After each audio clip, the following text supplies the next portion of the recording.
Audi may have evolved several times over the past couple of decades. However, the A4 still embodies all of the great attributes of Audi, and it does it at a good price.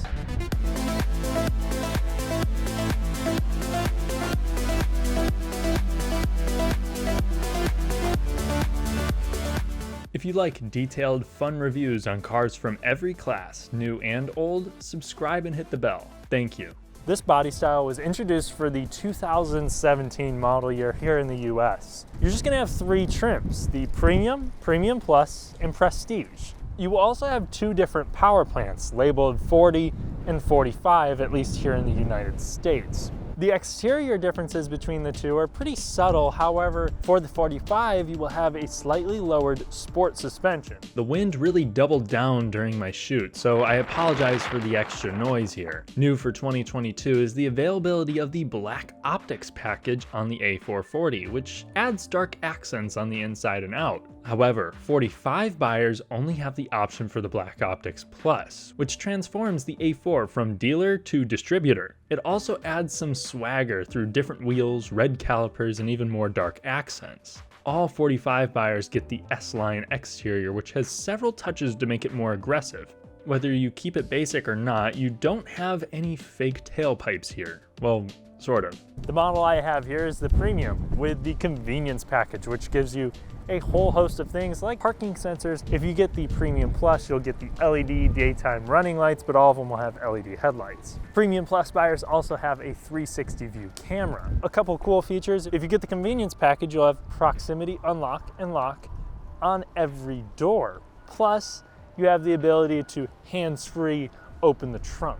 An even better feature is not getting completely robbed by dealer markups when purchasing one, so let's thank Royal on the Eastside in Bloomington, Indiana for loaning me the A4 for today's review, but also for selling these and all of their new cars at MSRP. Check them out if you're in the market. Styling is all subjective, but I think it's very crispy and understated. But let me know what you guys think. Is this not aggressive enough, or do you like the more subtle elegance? You have 17-inch wheels here.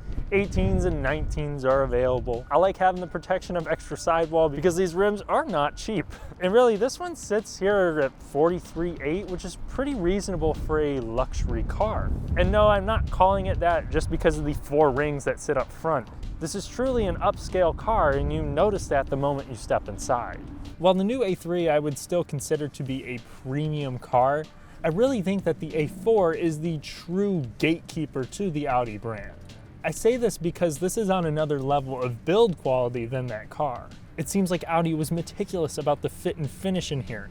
And while I'm not a big fan of this wood here, it still looks expensive and offers a nice contrast. But if traditional wood isn't your thing, you'll get darker inlays with the 45 or black optics pack, with brushed aluminum coming on the S-Line interior. But all options look and feel lavish. Even the plastic metal looking accents tricked me into thinking they were the real thing. This is hard to pick apart. The buttons, dials, and toggles are all extremely easy to see and use, and they provide a nice feedback, especially these dials. This is honestly my favorite HVAC control in any new car, way better than I think the dual touchscreen setup is in the other new Audi products, but that's just more of a personal preference for me. While storage in here isn't great, there's one weird long cubby by the driver's knee that's in a lot of luxury cars. The dealer I took this from had a customer trade in a car and forget a gun in that cubby, so it's big enough for some napkins, hand sanitizer, or a Glock. You know, one thing that I was upset to see for the 2020 refresh was a new touchscreen here.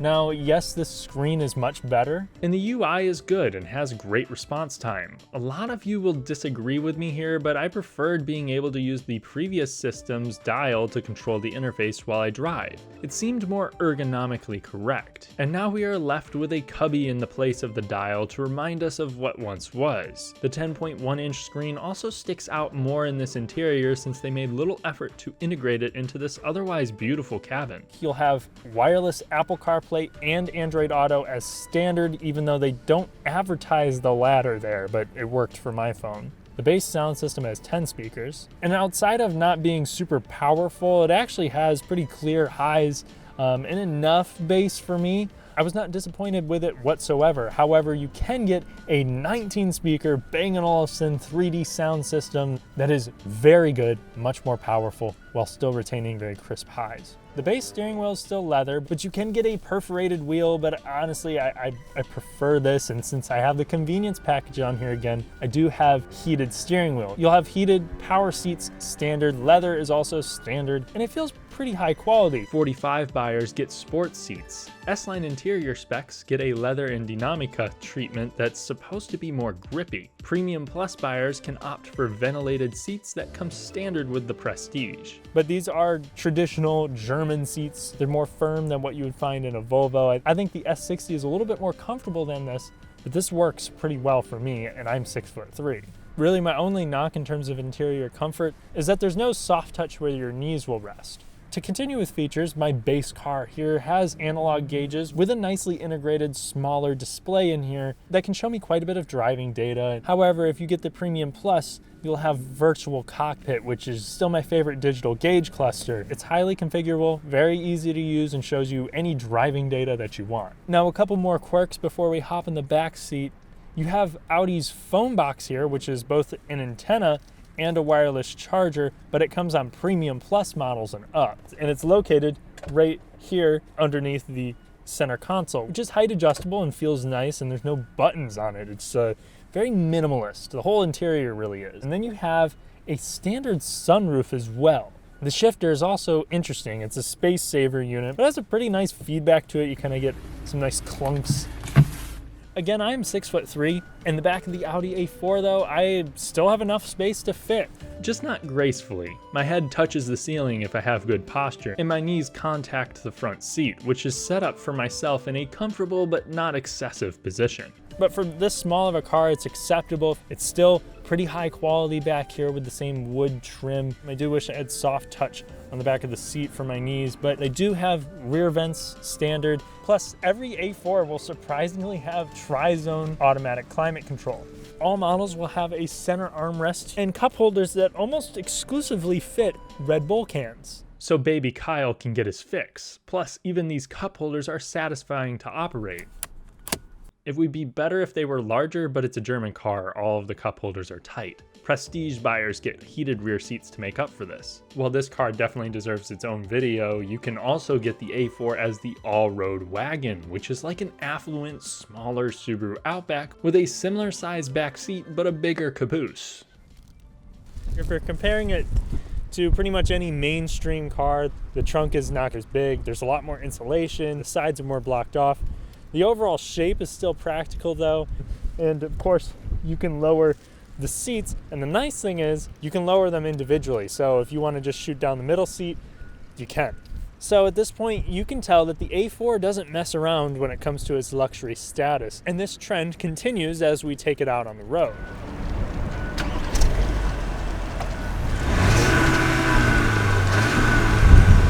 Powering the A440 is a 2-liter turbocharged inline-4, making 201 horsepower and 236 pound-feet of torque. If you get the 45, you'll have the same engine, except it's going to be up to 261 horsepower and 273 pound-feet of torque. Both of them will have a 12-volt mild hybrid system to improve response, which I don't really notice, but it also allows it to do a smoother auto stop-start system, which, I mean, I guess it works okay. So I haven't noticed that being too jerky. It'll also like shut off before you even come to a complete stop. But you can defeat it through a simple button down here. It's not buried in the infotainment system. This engine will be routed through a 7-speed dual clutch transmission only on the A4, and all 4 wheels will be powered through Audi's Quattro all-wheel drive as standard. Now when it comes to this 0 to 60 test, I'm going to shut off climate control, and I am going to shut off traction control and the stability control through holding down the button for about 8 seconds roughly. And I only say that long because I just want to make sure that they're completely off. Definitely a lot of delay off the line there. I matched Audi's 6.3 seconds to 60. Audi quotes 5.2 for the 45. I'll make a video next month comparing the A440 with the 45 and S4, so subscribe for that. Off the line, it wasn't as aggressive as I wished, but once it gets to 20 miles per hour or so, there's strong torque and it feels very refined for a 4-cylinder. When it comes to the transmission, I have many thoughts. If I leave it in its regular driving mode, it goes about its business. Now it does try to stay in the highest gear at all times, and it kind of needs to be prompted in order to really downshift. But when it does shift, it's very quick, it's snappy, and it's not rough as you might fear with a dual clutch. It's pretty smooth, surprisingly smooth, and that's something that Audi has improved on over the years with this 7-speed dual clutch. It's gotten to the point where only the biggest critic out there might really be able to notice the difference. But in chasing this smooth behavior, it does mean that low speed response can sometimes be a bit laggy. Its reluctance to downshift is not a huge deal since it makes peak torque at just 1450 RPM. Of course, if you want to take the helm, Audi provides you with some tiny plastic paddle shifters to help, but the response isn't sports car level alert. The turbo engine also has more than enough highway power there. You can get up to speed easily, you can pass easily. For most people, this engine will work just fine, but for the little extra cost there to go to the 45, I still probably would, just because that makes the A4 feel eager, whereas this is just good enough.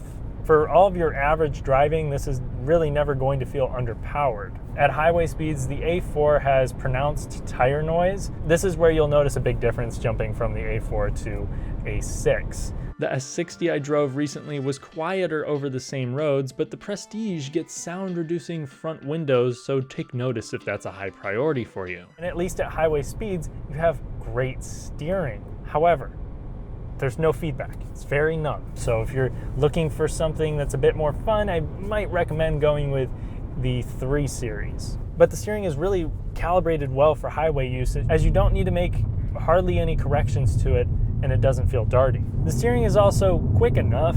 It doesn't change direction super rapidly. The suspension in the A440 is softer than the A445, which has that sport suspension, which means that roads like this, it glides right over them. It stays very composed. Yes, there's more body roll, but it finds a decent balance between sport and comfort. But if you're someone who's gonna hustle your A4 over back roads, you're gonna find the A440 less than appealing. Neither of them are as plush as the Volvo S60. I drove the A5 with the sport suspension last, and it was a noticeable yet not significant change. Personally, I prefer the 40's setup, as this is not a car that really inspires me to push it to the point that I would want the sport suspension. No pothole translated into my spine with my car here. According to Audi's US website, there's no adaptive dampening available on the A4 sedan, something that used to be an option. But hey, less things to break. Even in dynamic, the steering never really becomes heavy. The steering is direct enough, and the suspension is well dampened to the point where it feels substantial on the road, as you would expect when you're spending over $40,000 on just a small to mid-sized car at best. The only times where I'm really feeling that the A4 is lagging dynamically is around corners when I really want more steering feedback, I want more engagement, and it just doesn't provide that. And as you get up into the higher speeds around corners, that's when that extra body roll that I was talking about really becomes apparent. Still, it's an easy car to drive. The direct steering and great visibility makes this something that I would be pleased to drive every day on any type of road, especially with the suspension. But would I want to live with the maintenance costs over the long run? First off, Audi recommends a 10,000 mile, 12-month oil change interval, but all of the Audi technicians I've talked to think this is not a good idea. This has pricey parts and is complex, but this is actually shaping up to be probably one of the most reliable A4 generations ever. Bad window regulators, plastic water pumps that break and leak, thermostat housing leaks, along with engine mount leaks are the biggest issues. But these aren't reported in large numbers on carcomplaints.com. The biggest issue is actually the B&O sound system trim pieces coming apart and cutting people. Consumer Reports ranks them above average in dependability. I'd still go with a Lexus IS if a lower maintenance cost is the highest priority for you, but this is much better than the excessive oil consumption and timing chain problems of generations past. The The engine and transmission have been refined over the years. Just do the trans fluid swaps and keep an eye out for carbon buildup on the intake valves, and it should last you quite some time. This interior and its features seem like they age well too. And if you get something like the Prestige, you'll have a heads-up display here. If you get the Premium Plus, you'll have adaptive cruise control. If you get the Convenience package, you'll have blind spot monitoring, rear cross traffic alert. So I like that, you know, for the people that really don't want any active driving aids, you can still go without them, and you can get really one bargain of an A4. However, it's still weird that that's optional on an Audi when it's standard on like every Subaru and Toyota. The A4, despite being among the oldest in its class, offers an attractive, straightforward approach to a luxury car. There are more plush options, there are more sporty options, there are more modern options, but the A4 provides a sense of build quality and sturdiness that I can't say a Mercedes or Volvo has given me in this class. Any mainstream car maker can wow customers with big screens and bold lines, but the A4 kills the details, which is much harder to pull off. Add in a comfortable, controlled ride that's as confident with imperfect, windy roads as it is with high-speed interstate driving, elegant aesthetics inside and out, and reasonable reliability, and you have a small luxury sedan that should not be ignored by any in the market. It almost makes me worried that Audi might give this a similar workover to the new A3, which is not a bad car, but it lost some of its unique qualities in the recent redesign. So Audi, if you need a little longer to make the next generation A4, take your time. If you enjoyed the video, please like, subscribe, and hit the bell. It all helps me with my success and the YouTube algorithm. Thanks for watching.